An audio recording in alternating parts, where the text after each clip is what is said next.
Il a été diffusé une seule fois et plus jamais. Pas de rediffusion, pas de programmation, pas d'explication. Un épisode de The Tonight Show starring Johnny Carson a été discrètement effacé de l'histoire de la télévision et personne à NBC ne parle. Des rumeurs d'une apparition désastreuse d'un invité, des crises de colère coulisses et une course effrénée du réseau pour étouffer l'affaire hantent la légende de la fin de soirée depuis des décennies. Alors, que s'est-il passé exactement ce soir-là ? Et pourquoi NBC s'efforce-t-elle encore tant de l'enterrer ? Ce que vous êtes sur le point d'entendre pourrait changer la façon dont vous vous souvenez de Johnny Carson et du réseau qui a fait de lui une légende. Cela a commencé comme n'importe quelle autre soirée au Tonight Show. Le rideau familier s'est balancé, l'orchestre a entamé son ouverture jazzy et Johnny Carson est monté sur scène avec ce cool décontracté qui a fait de lui une légende de la fin de soirée. Mais pour une poignée de téléspectateurs qui regardaient Piggy par hasard lors d'une soirée tranquille au milieu des années 1880, quelque chose clochait et ce dont ils ont été témoins est depuis devenu l'un des mystères non résolus les plus étranges de la télévision. Cet épisode particulier a été diffusé dans seulement quelques régions sélectionnées avant de disparaître soudainement sans laisser de traces. Il n'a jamais été rediffusé. Il n'a jamais été ajouté aux archives officielles et à ce jour, NBC n'a jamais expliqué ce qui s'est réellement passé. Certains pensaient qu'il s'agissait simplement d'un problème technique, d'autres pensaient qu'il s'agissait d'une erreur de programmation. Mais les personnes qui l'ont vu direct ont raconté une histoire différente, une histoire que NBC n'a jamais voulu que le public entende.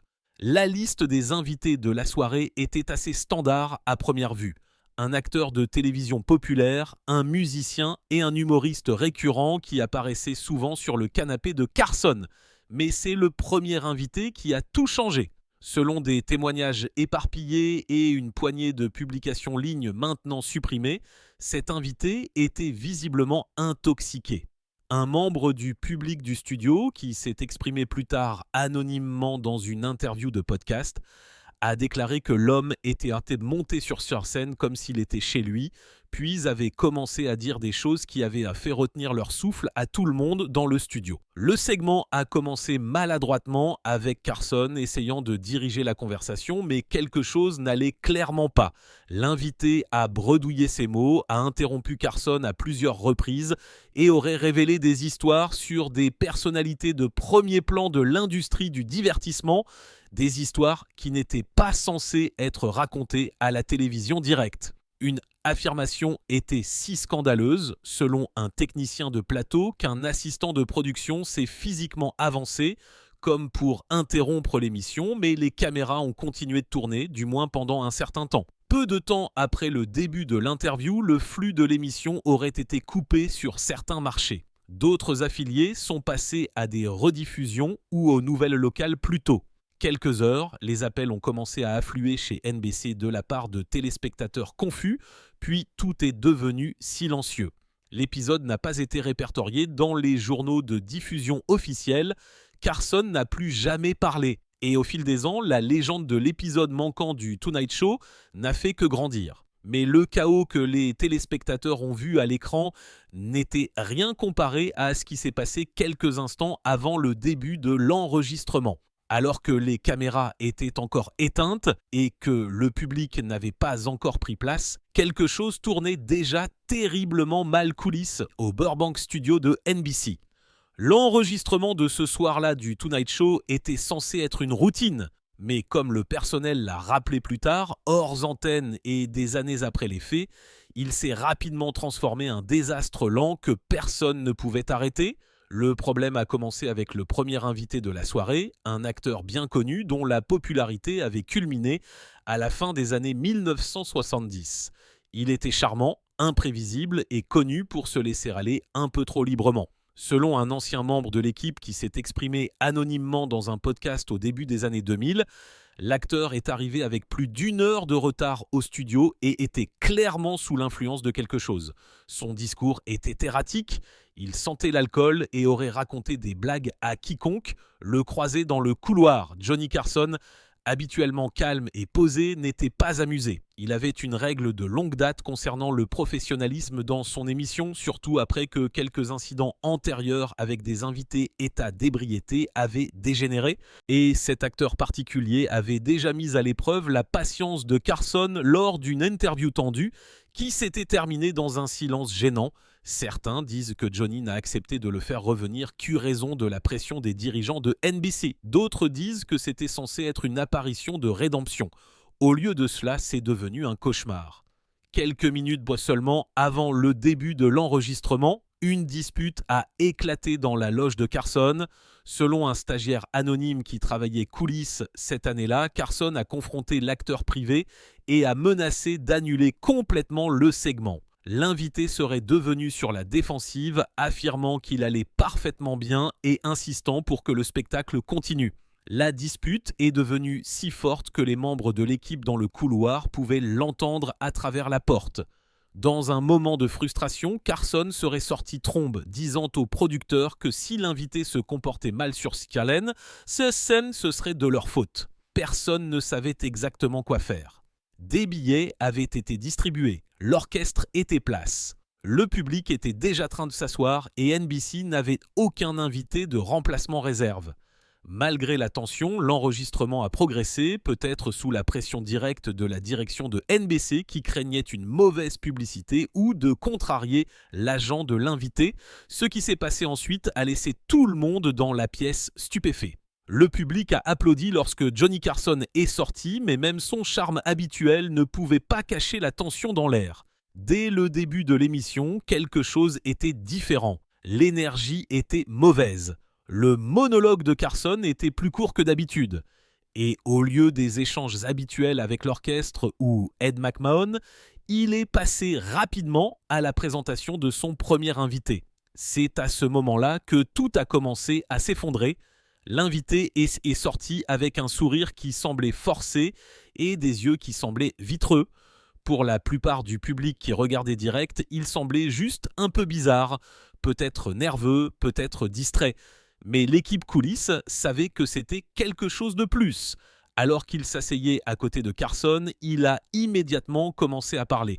Avant même que Johnny n'ait posé une question, il a divagué sur Hollywood, sur d'anciennes co-stars, sur la pression de la célébrité. Au début, la foule a ri, ne sachant pas si tout cela faisait partie du spectacle.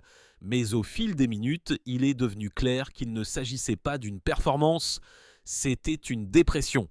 Sans avertissement, l'invité a fait une blague grossière sur un grand dirigeant d'Hollywood, toujours activité à l'époque, puis a nommé une actrice bien connue dans une histoire bizarre et confuse que Carson a tenté d'interrompre plein milieu de la phrase. Lorsque Johnny lui a demandé s'il voulait passer à quelque chose de plus léger, l'invité a secoué la tête et a dit « Non, disons-leur comment c'est vraiment ». Les rires du public se sont estompés, remplacés par un silence stupéfait.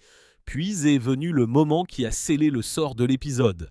L'invité s'est penché avant et a dit quelque chose hors micro, mais suffisamment près pour que le langage corporel de Carson change instantanément.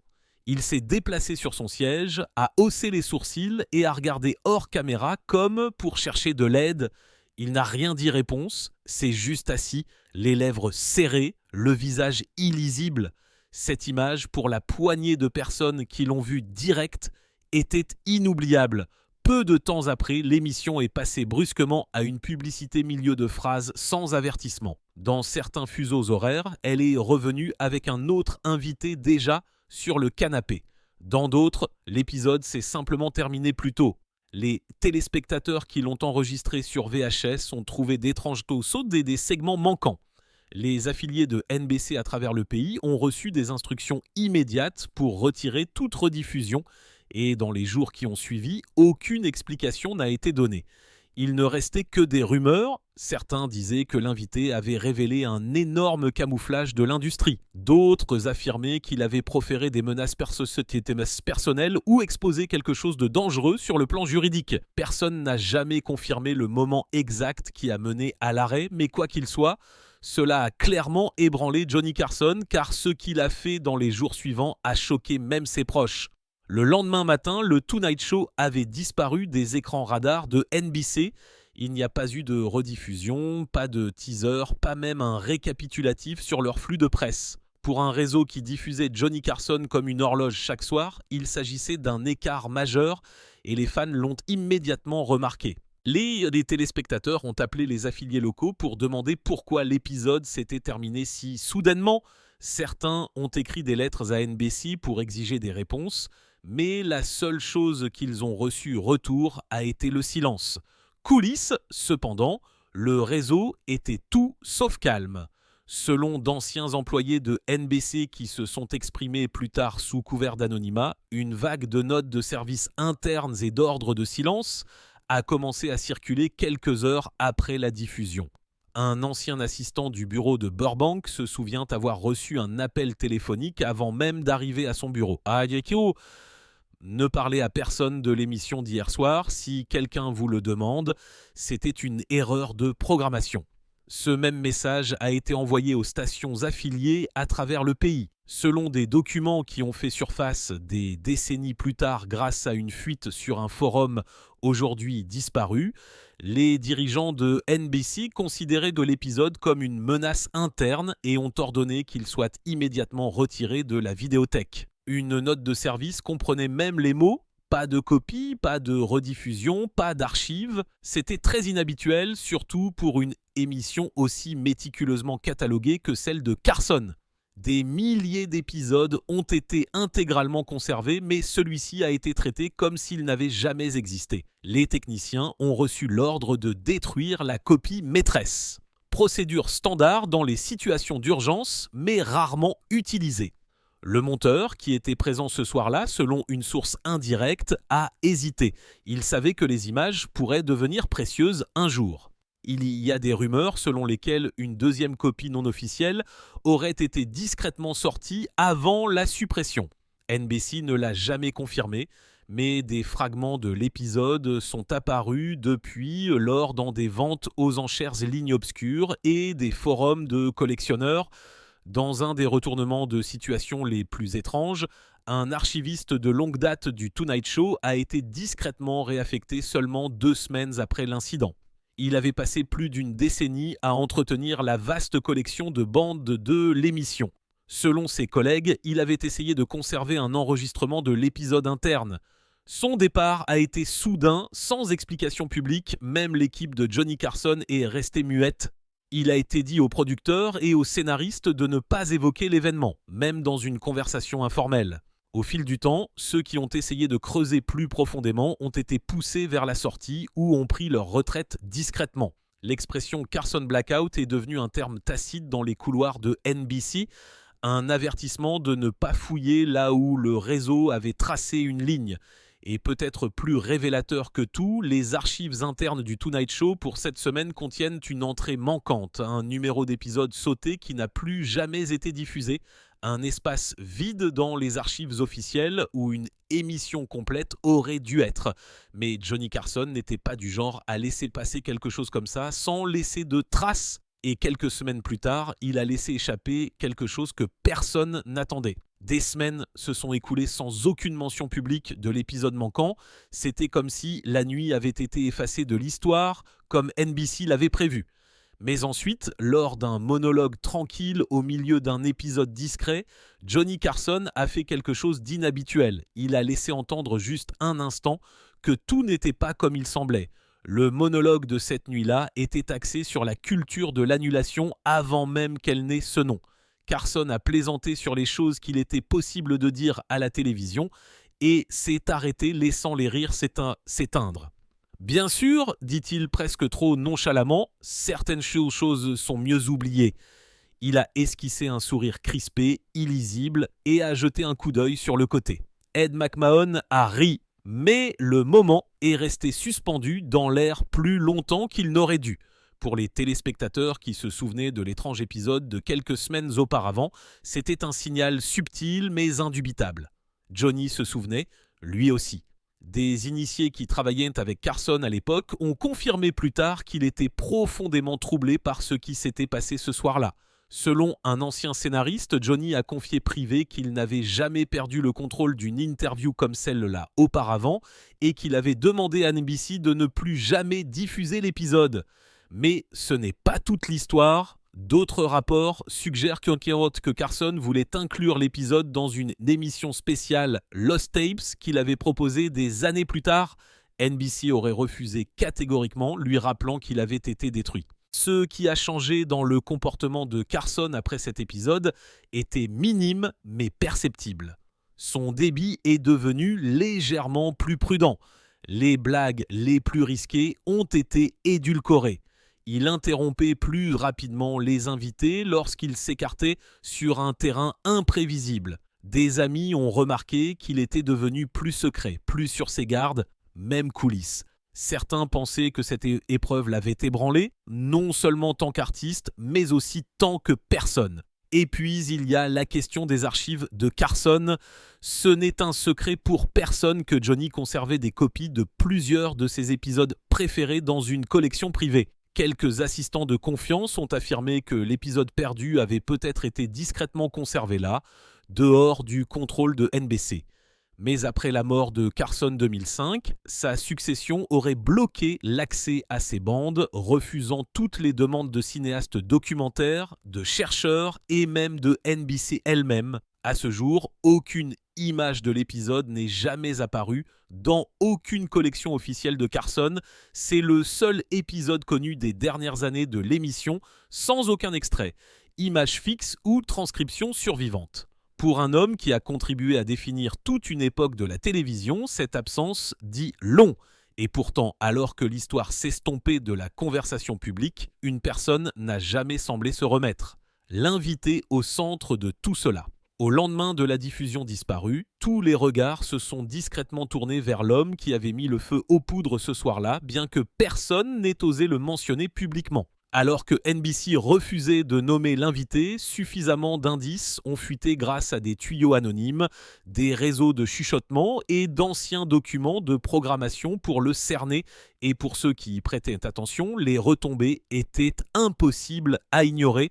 Cet acteur avait autrefois été un nom familier, il a joué dans une série de films à succès et a fait des apparitions régulières à la télévision dans les années 1970 et au début des années 1980. Mais peu de temps après la diffusion de l'épisode, même si brièvement, sa carrière a commencé à s'effondrer de manière étrange et soudaine. Les offres de films se sont taries. Une sitcom qu'il développait, selon certaines sources, a été abandonnée sans explication. Les apparitions publiques sont devenues rares.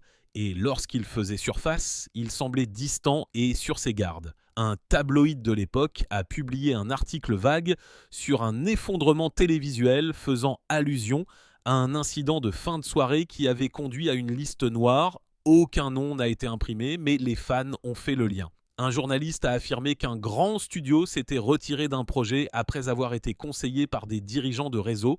L'agent de l'acteur, une figure bien connue dans le milieu, l'a brusquement laissé tomber et n'a jamais expliqué pourquoi. Ce qui rend la situation encore plus bizarre, c'est la façon dont le lien de l'homme avec le Tonight Show a été complètement effacé. Son nom ne figure dans aucune liste d'invités officiels pour cette saison. Les images d'archives de ses précédentes apparitions, qui avaient été rediffusions pendant des années, ont été discrètement retirées de la syndication. C'était comme si quelqu'un était revenu arrière et avait supprimé toute trace de son implication avec Johnny Carson. L'acteur lui-même n'a jamais abordé l'épisode publiquement, mais dans une rare interview, plus de 10 ans plus tard, lorsqu'on lui a posé des questions sur son passage au Tonight Show, il s'est hérissé. « Je ne parle pas de ça », dit-il fermement. « C'était une erreur, une grosse, et les gens se sont assurés que je paye le prix. » Son ton suggérait non seulement du regret, mais aussi de la peur. Ce qui est encore plus effrayant, c'est ce qui a fait surface dans ses mémoires abandonnées. Des années après sa disparition des projecteurs, des extraits d'une biographie provisoire ont été divulgués ligne. Un chapitre, jamais publié, aurait été intitulé « La nuit qui m'a ruiné ». Bien que les détails soient vagues, il décrivait un incident humiliant impliquant une trahison, la consommation de substances et un célèbre animateur de télévision. Certains pensent que c'était une confession, d'autres pensent que c'était un avertissement. Et puis est venu le rebondissement final. Des années après que l'acteur ait presque disparu, des forums de conspiration ont commencé à le lier à une série de controverses coulisses qui avaient discrètement secoué Hollywood. Certains pensaient que ses commentaires lors de l'émission de Carson avaient exposé quelque chose de plus grand, quelque chose que des personnes puissantes voulaient enterrer. Qu'il soit vrai ou qu'il ne s'agisse que d'une partie du mythe grandissant, il est difficile à dire. Mais une chose est certaine, sa carrière ne s'est jamais remise et ceux qui ont essayé de raconter son point de vue se sont souvent retrouvés réduits au silence, eux aussi. Pourtant, des fragments de cette nuit ont refusé de rester enfouis et malgré tous les efforts de NBC, des parties de l'épisode perdu ont commencé à refaire surface. Pendant des années, l'épisode perdu de Carson a été traité comme un mythe, quelque chose dont on chuchotait mais jamais prouvé. Mais ensuite, lentement et discrètement, des morceaux ont commencé à apparaître. Pas par les voies officielles, pas dans des documentaires ou des rétrospectives, mais dans des endroits étranges et imprévisibles, des cassettes VHS granuleuses, des messages de forums anonymes, des ventes aux enchères de collectionneurs privés.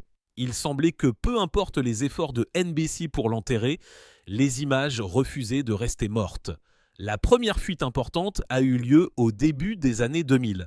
Un utilisateur d'un forum de télévision vintage a téléchargé ce qui semblait être un clip basse résolution montrant Johnny Carson pleine interview. Il a duré un peu moins de 30 secondes. Dans le clip, Carson était assis inhabituellement immobile, le visage crispé, tandis que l'invité, partiellement hors caméra, parlait d'une voix animée et pâteuse. L'audio était étouffé, mais une phrase était à peine audible. Ils savaient tous et n'ont rien dit. La vidéo a disparu du forum moins de 24 heures. Le compte utilisateur a été supprimé et les tentatives de contact ultérieures ont échoué. Un autre extrait a fait surface des années plus tard, cette fois lors d'une vente aux enchères privée ligne. Il s'agissait d'une image fixe, une seule image prétendument capturée à partir d'une diffusion enregistrée à domicile de l'émission de cette nuit-là. Elle montrait Carson debout à côté de son bureau et non assis comme il le ferait généralement pendant les interviews. Sa main était sur sa hanche et il semblait être milieu de phrase, la bouche ouverte et les yeux plissés.